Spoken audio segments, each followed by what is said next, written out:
Hi, welcome to Techie Dialogue. In this video, we'll show you how to add Pancake to Discord and use this powerful moderation and utility bot in your server easily. Step 1. Open Discord and click the server name at the top of the screen where you want to add a bot. You must be the server owner or have the required permissions to add bots. Step 2. Scroll down the left side menu and click App Directory. This section lets you browse and add official Discord apps and bots. Step 3.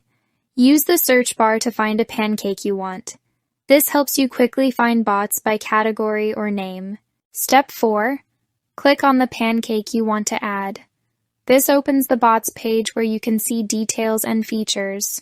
Step 5. Click Add App to Server to begin the bot installation process. Step 6. Choose the server where you want to add the bot. This ensures the bot is added to the correct server. Step 7. Then click Continue. Step 8. Review the permissions requested by the bot carefully. These permissions allow the bot to function properly on your server. Step 9. Click Authorize and complete the CAPTCHA verification. This confirms the bot installation on your server. Step 10.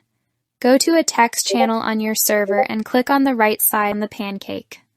The bot will now appear in your server and be ready to use. Thanks for watching, and don't forget to subscribe to Techie Dialogue for more simple and helpful Discord tutorials.